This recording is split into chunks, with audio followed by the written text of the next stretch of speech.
ಎಲ್ಲ ಅಧ್ಯಾತ್ಮ ಆಸಕ್ತರಿಗೆ ನಮಸ್ಕಾರ. ನನ್ನ ಆತ್ಮಗುರುಗಳಾದ ಪತ್ರಿ ಸರ್ ಅವರಿಗೆ ಕೃತಜ್ಞತಾಪೂರ್ವಕವಾದ ನಮನಗಳನ್ನ ಸಲ್ಲಿಸ್ತಾ, ಮಹಾವತಾರ್ ಫೌಂಡೇಶನ್ ಸಂಸ್ಥಾಪಕರಾದ ಡಾಕ್ಟರ್ ರಂಗನಾಥ್ ಸರ್ ಅವರಿಗೆ ಧನ್ಯವಾದಗಳನ್ನ ಅರ್ಪಿಸ್ತಾ, ಇದೇ ಆಗಸ್ಟ್ ತಿಂಗಳ 10ನೇ ತಾರೀಕು ಭಾನುವಾರದಂದು ಮಹಾವತಾರ್ ಫೌಂಡೇಶನ್ ವತಿಯಿಂದ ಟೆಲಿಪತಿ ಕುರಿತು ಒಂದು ದಿನದ ವಿಶೇಷ ಕಾರ್ಯಾಗಾರ ನಡೀತಾ ಇದೆ. ಆ ಕಾರ್ಯಾಗಾರ ಕುರಿತು ಕೆಲವು ಪರಿಚಯಾತ್ಮಕ ಮಾಹಿತಿಯನ್ನ ಈ ದಿವಸದ ಝೂಮ್ ಕಾರ್ಯಕ್ರಮದಲ್ಲಿ ಹೊಸದಾಗಿ ಭಾಗವಹಿಸಿರೋರಿಗೆ ತಿಳಿಸೋಕೆ ಇಷ್ಟಪಡ್ತಾ ಇದ್ದೀನಿ.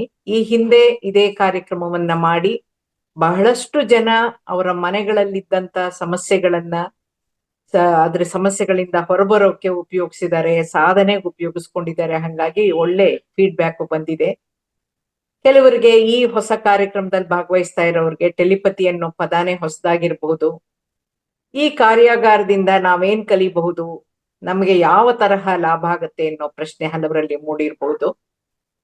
ಆನಾಪಾನಸತಿ ಧ್ಯಾನ ಸಾಧನೆಯಿಂದ ಈ ಟೆಲಿಪತಿ ಅನ್ನುವಂತ ಆಧ್ಯಾತ್ಮಿಕ ಅನುಭವ ಮತ್ತು ಅನುಭೂತಿ ನಮ್ಗೆ ಲಭ್ಯವಾಗುತ್ತಾದ್ರೂ ಕೂಡ ಈ ಸಿದ್ಧಿಯನ್ನ, ಆಧ್ಯಾತ್ಮಿಕ ವಿದ್ಯೆಯನ್ನ ನಾವು ನಮ್ಮ ದಿನನಿತ್ಯ ಜೀವನದಲ್ಲಿ ಹೇಗೆ ಬಳಸಬಹುದು, ನಮ್ಮ ಹಲವಾರು ಸಮಸ್ಯೆಗಳಿಂದ ಹೇಗೆ ಹೊರಬರಬಹುದು, ನಮ್ಮ ಆಲೋಚನೆಗಳು, ಮಾತುಗಳು, ಸಂಕಲ್ಪಗಳು ಹೇಗಿರ್ಬೇಕು, ನಮ್ಮ ಚಿಂತನೆಗಳನ್ನ ಶಕ್ತಿಯುತವಾಗಿಸೋದು ಹೇಗೆ, ಆ ಶಕ್ತಿಯುತ ಚಿಂತನೆಗಳನ್ನ ಬಳಸೋದು ಹೇಗೆ ಅನ್ನೋದನ್ನ ಆ ಒಂದು ದಿನದ ಕಾರ್ಯಾಗಾರದಲ್ಲಿ ಕಲಿತೀವಿ.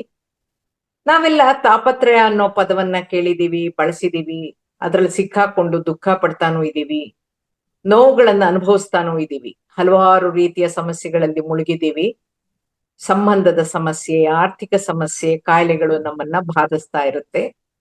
ಅಷ್ಟೇ ಅಲ್ದೇನೆ ನಮ್ಮದೇ ಮಕ್ಕಳು ನಮ್ಮ ಮಾತನ್ನ ಕೇಳದೆ ಇರಬಹುದು, ಕುಟುಂಬದ ಸದಸ್ಯರು ಕೆಟ್ಟ ಚಾಳಿಗೆ ಬಿದ್ದಿರಬಹುದು, ನಮ್ಮ ಮನೆಯ ಅಥವಾ ಕಚೇರಿಯ ವಾತಾವರಣ ಹಿತಕರವಾಗಿಲ್ದೇನೆ ನಮ್ಗೆ ತೊಂದರೆ ಕೊಡ್ತಾ ಇರಬಹುದು, ಅಥವಾ ಕೊಟ್ಟ ಸಾಲ ವಾಪಸ್ ಬರದೆ ನಮಗೆ ಆರ್ಥಿಕ ತೊಂದರೆ ಆಗಿರಬಹುದು.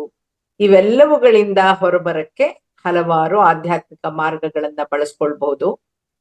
ನಮ್ಮ ವೈಯಕ್ತಿಕ ತೊಂದರೆಗಳನ್ನ, ಆರೋಗ್ಯದ ಸಮಸ್ಯೆಗಳನ್ನ ನಮ್ಮಲ್ಲೇ ಇರುವಂತಹ ಚಿಂತನಾ ಶಕ್ತಿಯ ಮೂಲಕ ನಮ್ಮ ಸುಪ್ತ ಮನಸ್ಸಿನ ಶಕ್ತಿ ಸಾಮರ್ಥ್ಯವನ್ನ ಬಳಸಿ ಸ್ವಯಂ ಸಲಹೆ ಅಂದ್ರೆ ಆಟೋ ಸಜೆಷನ್, ನಮಗ್ ನಾವೇ ಕೆಲವು ಸಲಹೆಗಳನ್ನ ಒಂದು ಆಧ್ಯಾತ್ಮಿಕ ಸ್ಥಿತಿಯಲ್ಲಿ ನಮಗ್ ನಾವೇ ಕೊಟ್ಕೊಳ್ಳೋ ಮೂಲಕ ಆ ಸ್ಥಿತಿಗತಿಗಳನ್ನ ಸುಧಾರಿಸ್ಕೊಳ್ಬಹುದು, ನಿವಾರಿಸ್ಕೊಳ್ಬಹುದು, ಪ್ರಗತಿ ಸಾಧಿಸ್ಬೋದು. ಇನ್ನು ಟೆಲಿಪತಿ ಅನ್ನೋ ಪದ ದಿನನಿತ್ಯದ ಬಳಕೆಯಲ್ಲಿದೆ. ಉದಾಹರಣೆಗೆ ನಾವ್ ಯಾರಿಗೋ ಫೋನ್ ಮಾಡ್ಬೇಕು ಅನ್ಕೋತೀವಿ, ಆದ್ರೆ ಕೈ ಬಿಡು ಇರಲ್ಲ, ಒಗ್ಗರಣೆ ಹಾಕ್ತಾ ಇರಬಹುದು. ಆ ಟೈಮ್ನಲ್ಲಿ ಅನ್ಕೋತೀವಿ, ಒಗ್ಗರಣೆ ಹಾಕ್ಬಿಟ್ಟು ಆಮೇಲೆ ಮಾಡೋಣ ಫೋನ್ ಅಂತ ಅನ್ಕೊಳ್ತೀವಿ. ಅಷ್ಟ್ರಲ್ಲೇ ಅವರಿಂದ ಫೋನ್ ಬರುತ್ತೆ.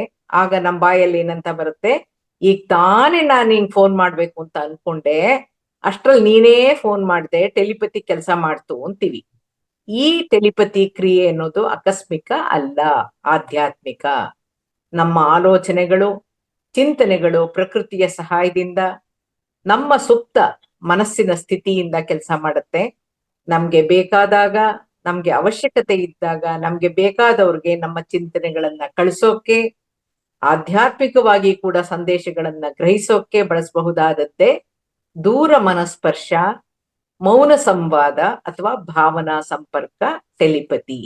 ಬಾಯಲ್ಲಿ ಏನು ಮಾತಾಡದೆ ಸುಪ್ತ ಮನಸ್ಸಿನ ಸಹಾಯದಿಂದ ಟೆಲಿಪತಿ ಶಕ್ತಿಯನ್ನ ಬಳಸಿ ಮಕ್ಕಳಲ್ಲಿ, ಕುಟುಂಬದ ಸದಸ್ಯರಲ್ಲಿ ಹಾಗೂ ಇತರರಲ್ಲಿ ಪರಿವರ್ತನೆಯನ್ನ ತರಬಹುದು, ಸುಧಾರಣೆ ತರಬಹುದು, ವಾತಾವರಣವನ್ನ ತಿಳಿಗೊಳಿಸಬಹುದು, ಸಂಬಂಧಗಳನ್ನ ಉತ್ತಮಗೊಳಿಸ್ಕೊಳ್ಬಹುದು, ಕೊಟ್ಟು ಸಾಲ ವಸೂಲಿ ಮಾಡ್ಬೋದು, ಎಷ್ಟೋ ಸಮಸ್ಯೆಗಳಿಂದ ಹೊರಬರಬಹುದು. ಇದೇ ಜೀವನದಲ್ಲಿ ಆರೋಗ್ಯವಾಗಿ, ಸಂತೋಷವಾಗಿ ಜೀವಿಸೋಕೆ ಒಂದು ಉತ್ತಮ ಆಧ್ಯಾತ್ಮಿಕ ಪರಿಹಾರವನ್ನ ಬಳಸಬಹುದಾದಂತಹ ಜೀವನ ವಿಧಾನವನ್ನ ಇದೇ ಆಗಸ್ಟ್ 10ನೇ ತಾರೀಕು ಬೆಂಗಳೂರಿನಲ್ಲಿ ಮಹಾವತಾರ್ ಫೌಂಡೇಶನ್ ಸಂಸ್ಥೆಯಲ್ಲಿ ಟೆಲಿಪತಿ ಅನ್ನೋ ಒಂದು ವಿದ್ಯೆಯನ್ನ ಕಲಿಸ್ಕೊಡುವಂತ ವ್ಯವಸ್ಥೆ ಆಗಿದೆ. ಈಗಾಗಲೇ ಮೆಸೇಜ್ ಕೂಡ ಹಾಕಿದ್ದಾರೆ ಸರ್ರು. ನೋಂದಣಿ ಪ್ರಾರಂಭವಾಗಿದೆ. ಈ ಒಂದು ಸದವಕಾಶವನ್ನ ಬಳಸ್ಕೊಳ್ಳಿ ಅಂತ ಹೇಳ್ತಾ ನನ್ನ 2 ಮಾತುಗಳನ್ನ ಮುಗಿಸ್ತಾ, ಈ ಒಂದು ವಿಚಾರವನ್ನ ಪರಿಚಯಾತ್ಮಕ ತಿಳಿಸಕ್ಕೆ ಅವಕಾಶ ಮಾಡಿಕೊಟ್ಟಂತ ಸಂಸ್ಥೆಗೆ, ಮಹಾವತಾರ್ ಫೌಂಡೇಶನ್ಗೆ, ಮೇಡಮ್ಗೆ ಧನ್ಯವಾದಗಳನ್ನ ಅರ್ಪಿಸ್ತಾ ಇದ್ದೀನಿ. Thank you thank you thank you.